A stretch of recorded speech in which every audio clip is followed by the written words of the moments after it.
Armani Hasoyungan, Biology and Medicine videos. Please make sure to subscribe, join the forum group for the latest videos. Please visit Facebook Armani Hasoyungan, and here please like. In this video, we will talk about the spinal cord. We know the spinal cord is part of the central nervous system with the brain. The spinal cord is connected to the brainstem, which then connects to the brain up on the top there. Now, the spinal cord is uniformly organized and is divided into 5 regions. Some people say 4. Either way, each of these regions have a number of paired of spinal nerves coming out of them. So what I mean by this is, for example, the first region of the spinal cord is known as the cervical region, and this has 8 pairs of spinal nerves coming out. So these red things, there are spinal nerves coming out, 8 pairs. The thoracic region has 12 pairs of spinal nerves. The lumbar region has 5 pairs of spinal nerves. The sacral region also has 5 pairs of spinal nerves.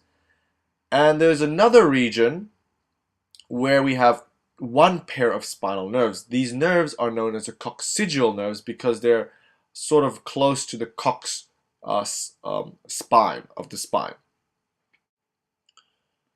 So if we do our awesome mathematics, we can see that we have 31 pairs of spinal nerves, which equates to 62 spinal nerves.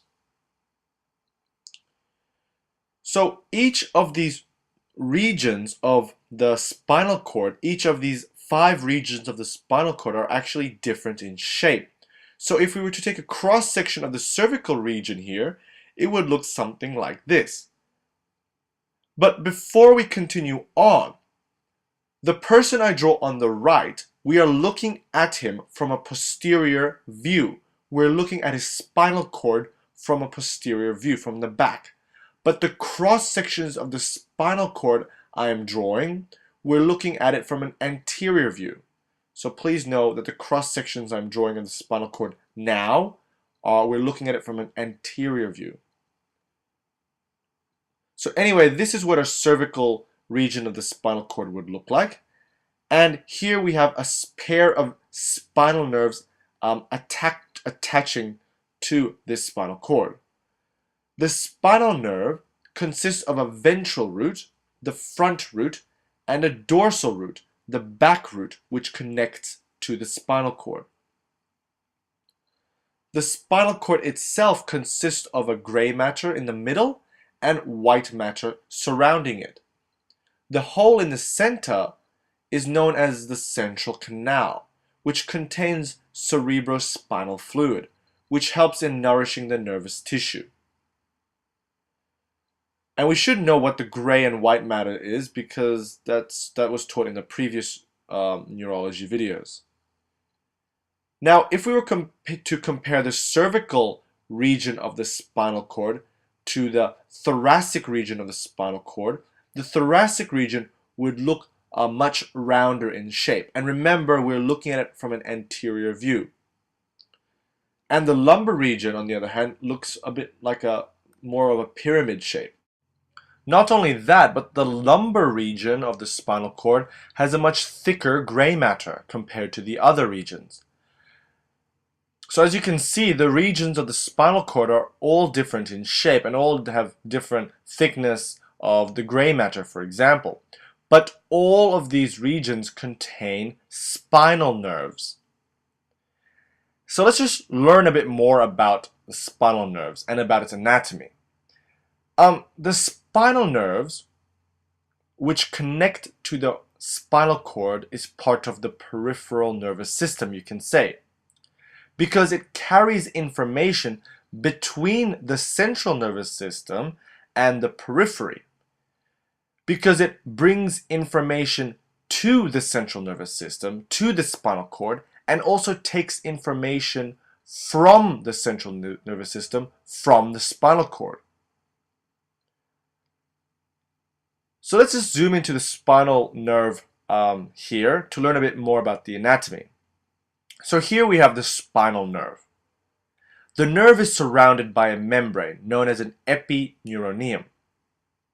We also find blood supply here, and also many bundles of neuron which make up what's called a fascicle. The fascicle, if we pull one out, also consists of a membrane called the perineuroneum. Now, as mentioned, these fascicles, they contain many neurons. Let's just pull one out. Here we have a neuron, which is surrounded by an endoneuroneum, another membrane. This neuron is also wrapped by Schwann cells containing myelin. And so this is a myelinated axon of the neuron. I hope that makes sense. And as we know, myelinated axons, they generate faster impulses. So now that we know a bit more about the spinal nerve, let's just go back to the spinal cord and look at what sort of membranes it have, and let's learn a bit more about its anatomy. By doing this, let's just take a cross-section of the spinal cord of the thoracic region. Now this spinal cord I'm drawing, which is part of the thoracic region, it can represent any section of the spinal cord, but I'm just drawing this for simplicity. Because the spinal cord is so important and it's part of the central nervous system, it of course has to have some form of protection, some form of barrier, and it does. It has 3 layers of protection. From the most inner membrane, it has the pia mater, then it has the arachnoid membrane, then it has the dura mater. And these 3 make up what's known as the meninges, which serve as a protective barrier of the central nervous system against harmful things. The central canal, which also contains the cerebrospinal fluid, also is a form of protection for the spinal cord, as the cerebrospinal fluid also acts like a shock absorber in the central nervous system. Now back to the spinal cord section. Coming out of each side of the spinal cord region, we have spinal nerves, right? We know that. To make this easier, we can draw a line here and say that the spinal cord is part of the central nervous system and the spinal nerves are part of the peripheral nervous system. The spinal nerve that is part of the peripheral nervous system consists of a ventral root, the front root, and a dorsal root, the back root. But both are connected to the spinal cord and both also join up with each other to form a big spinal nerve. The dorsal root contains also a dorsal ganglion. We can also have another ganglion here, which we will discuss about later on. Ganglion is basically a location where synapses can occur and also where cell bodies are located. It's basically bundles of neurons. But anyway, the dorsal root of the spinal nerve is always for sensory neurons, and these are where sensory neurons are. So sensory neurons bring in sensory information to the spinal cord via the dorsal root here. And then it will synapse with another neuron in the central nervous system in the spinal cord, which this new neuron will then bring this sensory information to the brain or the brainstem or somewhere in the central nervous system for processing, for interpretation. So what I mean is that all sensory neurons from the periphery, such as this sensory neuron I am drawing with myelin wrapping around it, this will receive some form of sensory stimulation, be it touch, pain, pressure, or whatnot.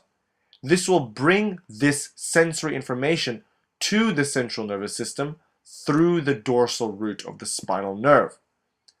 The sensory neuron's body is located in the dorsal ganglion here. Then the sensory neuron will pass on the information to the second neuron.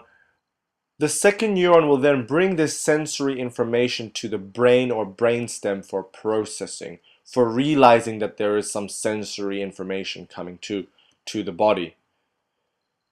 Now, if the dorsal root is for sensory neurons bringing in sensory information to the central nervous system, that means the ventral root is for the efferent neurons, for the motor neurons. So for example, signals or commands from the brain or brainstem will come down to a particular location in the spinal cord. And then these neurons will then synapse with efferent neurons here, also known as motor neurons, which will bring this command, this information, somewhere to a target tissue. Now this efferent neuron, this motor neuron, is actually a somatic neuron, which means that it is bringing information or commands to initiate movement.